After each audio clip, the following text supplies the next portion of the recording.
James Tynan, Jorge Jimenez, and Ricardo Lopez Ortiz explore the Unsanity Collective as Bruce goes undercover to learn what the group wants for themselves and the future of Gotham, while Ghostmaker hunts down Madame Midas on her island, as the woman is treated to a tale of how Kid Kwai once fought the hero in Japan.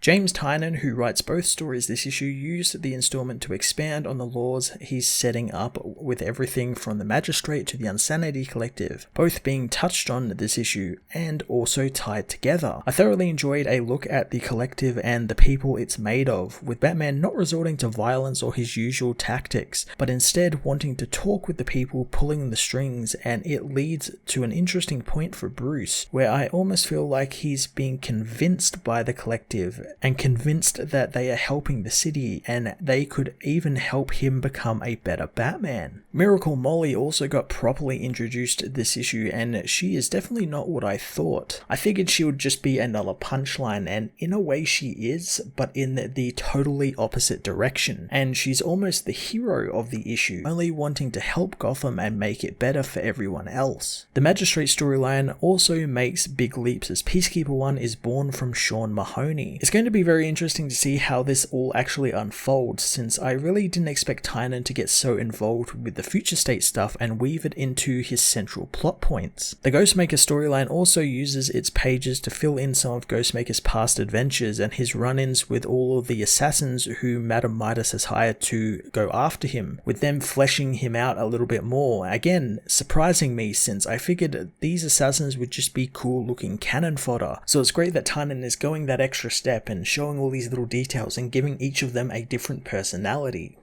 Jorge Jimenez and Ricardo Lopez Ortiz return for art duties, and Jorge continues to amaze me with his Batman artwork, definitely fusing it with a more futuristic look Gotham had from Future State this issue, really selling the idea that we are actually headed in that direction, and also tying in nicely with the themes Tynan is trying to sell in that Gotham is changing, Batman needs to change as well. Ricardo Lopez Ortiz brings back his anime manga leaning style for Ghostmaker, delivering some really fun action set pieces that, again, thanks to their locations and who's involved in them, scream anime and manga inspired, and it just looks fantastic and colourful and was just a fun adventure to read. Batman issue 108 was another really fantastic installment in James Tynan's sprawling epic he's setting forth for the Dark Knight, tying together his multiple plotlines really well and expanding on who the Unsanity Collective is, with Bruce utilising his most overlooked skills to determine if these people are good for Gotham and even maybe good for Batman. I'm going to give this issue a 10 out of 10.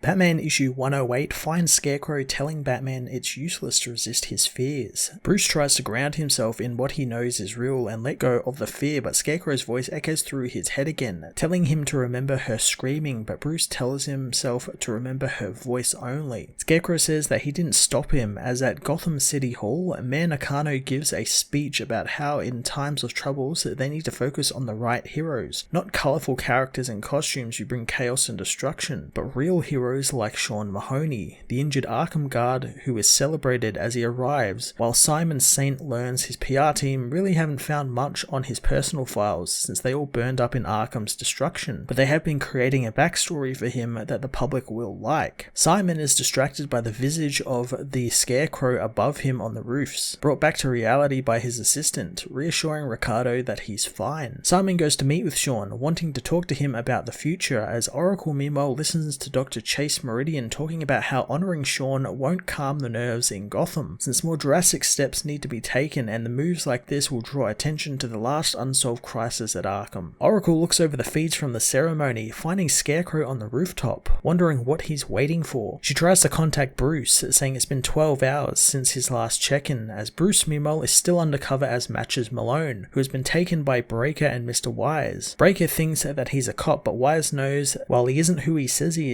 isn't isn't a cop, having caught a few glimpses inside the man's mind with his mind machine before he entered the substation, but he didn't get much else since he has had training against psychics. He asks Miracle Molly what she thinks, so the woman says it doesn't matter if he's a cop, a Fed, or Superman, since they have to take him in at face value, and she can see that he's a haunted man with many fears. Breaker says that his biometrics make it look like he's a fighter, and now Molly is fawning over him. Wise knows that they were all lost before coming to him, wanting to make this Molly's responsibility, and if he proves to mean them harm, she must kill him. Matches is woken by Molly, who tells him to come with her despite Matches saying he's reconsidering joining them, but Molly tells him to cut it out, knowing he's wearing a fake mustache and even putting on a fake voice, and now that she knows, he's debating on whether he should argue with her or just admit it, but admitting it would be the right option. He wonders if he takes his mask off, does she take off hers, but Molly says this is her, and she wears no mask, since this is who she is, with all her fear stripped away and nothing to hide. She tosses him a bandana, saying a mask is more honest than a prosthetic mustache, and if he wants to keep his identity hidden, he's welcome to, but he better not pretend to be someone he's not. Matches dons the mask, with Molly finding it very Zorro-esque. She wants to know why he's joining them, so Matches says it's to understand who they are as he joins Molly on her glider, with the woman hoping he's not afraid of heights. In Midtown, Sean Mahoney is shown around Simon Saint's factory floor, marveling at the man's tech advancements. Simon asks how Sean became employed at Arkham, learning that he's from a family of cops, but when he applied to be one, they turned him down, since Commissioner Gordon is out to get his family after he got his dad fired for taking a bribe. And he does all this while hanging out on rooftops with costume freaks. Simon says that he's creating a new type of police officer and wants to know if Sean will be the first officer in the program. Sean knows that thanks to losing an arm and leg and being injured, he can't really do that anymore, but Simon tells Ricardo to remove his shirt and show him the products they offer, saying that he recruited Ricardo right out of the Marines after they agreed to fund his prosthetic research. Ricardo reveals that he has a completely robotic arm, amazing Sean, who doesn't think he has the money for this, but Simon knows he won't be charged at all, wanting to give it as a gift to the man, only asking him to agree to become the first peacekeeper of the magistrate program. Sean likes the sound of becoming peacekeeper 1, wanting to sign anything to get it done. Simon is glad, but knows the process will be painful, but Sean doesn't care, wanting to begin right away. Matches and Molly meanwhile head towards another Unsanity Collective base. Molly says that with Wayne Enterprises cancelling construction of many of the skyscrapers they were building, there are lots of half unfinished ones laying around, making it perfect for hopping between them and keeping cops off of them. Entering the base, Molly tells Matches that this is just a temporary outpost called Gotham 2. Matches asks if she's happy being a nomad in the city, but Molly says that Wise told them that happiness is the carrot society dangles in front of them to try and control them, and happiness is always fleeting, and if they stop chasing it, they can enjoy it when it eventually comes. Matches isn't so sure she believes that, but Molly says she really does, since every night she gets to look out at the strangest city in the country and feel it blowing through her hair as she rides the glider through the sky, finding it quite peaceful. Soon Squeak comes to meet with Molly, wanting to show her enhancements. Squeak shows her the gadgets she has made that might allow her to hit a frequency that will shatter glass and live up to her name, but Molly knows that it could also mess with her own tech, but it's a good idea and she'll begin tinkering with it. Matches asks if Molly builds all of the collective's tech, knowing first Wise wipes all of their memories and then Molly builds them dangerous experimental tech to help rob people. Molly says they aren't people, making Matches wonder if she thinks the rich aren't real people. Molly knows they gave up that right since they see how messed up things are and refuse to help or work to make it better for everyone. She calls them all vultures, but Matches thinks that's unfair, making Molly realize her suspicions were true and Matches comes from money, knowing it is unfair but so is life, but they haven't let one person go destitute on the streets and they won't, feeding them all on the excesses of the old world. Matches says that for all she knows, she could have been the daughter of someone she's stealing from, but Molly doesn't care, showing Matches the city, saying her heart breaks to think of all of the beautiful people in the broken, beautiful town, all working for the system that doesn't give them anything, all dreaming about being able to afford nicer apartments or a nicer job. She knows that the people want to feel secure in their lives, but deep down they know that they are just getting the scraps. She tells Matches Master Wise wants to break this system and everything about it, so Matches asks what that future looks like, and Molly knows that once they embrace what technology can make them, they can be better. She reveals that she saw footage of who she was before Wise wiped her mind, seeing the woman she once was and how scared and desperate she was, knowing that woman suffered incredibly. She turns to Matches matches, telling Batman the people are scared. Bruce is surprised that she knew he's Batman, and Molly says that she knew thanks to the voice she heard over the radio from the other night, and it was confirmed when she took him up in the glider, since most people react harder to the view, but he didn't. Bruce says that when he started, he put on the costume because he knew criminals were a cowardly and superstitious lot. Molly knows now he's smart enough to know that it's not just criminals, and this whole world makes them cowards, too afraid to go into uncharted waters. She wonders if he could be a stronger Batman if he lets go of his past, wondering if that version of Batman could save Gotham once and for all. Bruce doesn't know, but Molly knows that he came there for answers, and he doesn't need to hack or threaten them. She will tell him what he wants to know. Bruce says that the Unsanity Collective is targeting owners of media companies, knowing they didn't do this on their own and someone hired them to do it. Molly says that they were given a tip and a list of assets, and they took the extra cash that they were offered, knowing that it was in line with their ethics, wanting the media to be afraid. Molly confirms that they were only meant to scare the media, wondering if this has anything to do with the scarecrow that has been turning up around town. Bruce wants a name, so Molly says that it was Simon Saint, as the man himself begins his Peacekeeper program, putting Sean Mahoney through his first lot of very painful trials in order to become Peacekeeper 1.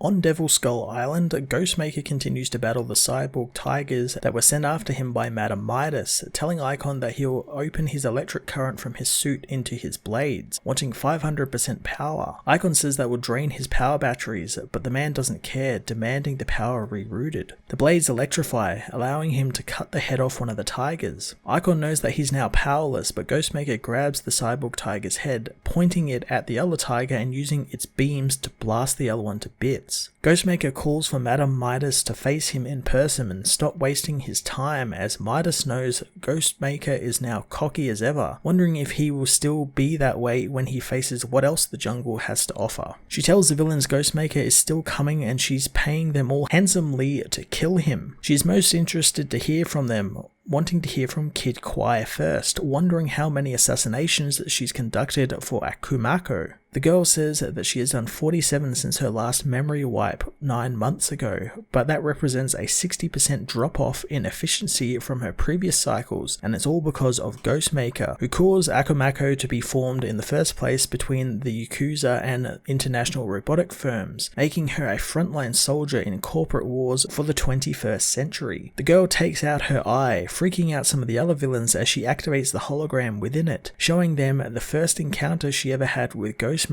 which was when she was on a mission to take down the Prime Minister of Japan, who was using his power to block a merger in the robotics world, and she was sent to deliver a bloody message to him as he made a public address at Tokyo Tower. No one paid attention to the little schoolgirl except for one guard, who asks if she's lost. The girl compliments his skin, saying she can barely see it's a hologram and she had to enhance her vision 800% to see between the pixels. The man deactivates the hologram, saying they really thought Kimmy would be smarter than him, wondering how ever that could go wrong. Ghostmaker reveals himself, cutting off the girl's head. Kid Kwai, however, says that this time they decentralized her brain, putting it in every nanofilament of her ferrofluid body, with Akumaku knowing that he would face her again, knowing the company prides itself in the finest assassination machines on the open market. The girl morphs into a sludge monster before forming into two other girls, attacking Ghostmaker, who slashes through the girls' bodies like they were nothing, but doing so creates more copies of her, with the copies saying that they have devised 16 new ways to kill him every second. She is grateful to her masters for making it so she doesn't have to have a choice in this, as Ghostmaker tells Icon to activate the electromagnet, electrifying the Tokyo Tower, disrupting Kid Kwai and her copies, forcing them to stick to the tower like glue. Ghostmaker says that her only hope is to reform into one being and allow him to deliver her to Interpol, but he doesn't want to do that since her mind is modeled off a real human girl, and he knows that she doesn't have to be Akumaku's weapon. The girl thanks Ghostmaker as she is freed from her service, with the hero knowing that he will see her again. In the present, Kid Kwai says that it took 6 months for Akumaku to recover her parts and reset her, but she learned Ghostmaker correctly guessed all of her enhancements, so they shifted strategy with a retreat whenever he manages to interfere with their work, something she recommends Midas does as well. Madame Midas, however, says that that's not an option for her since she refuses to accept failure and defeat, so there must be another way and they have to think of it fast since Ghostmaker is coming for them.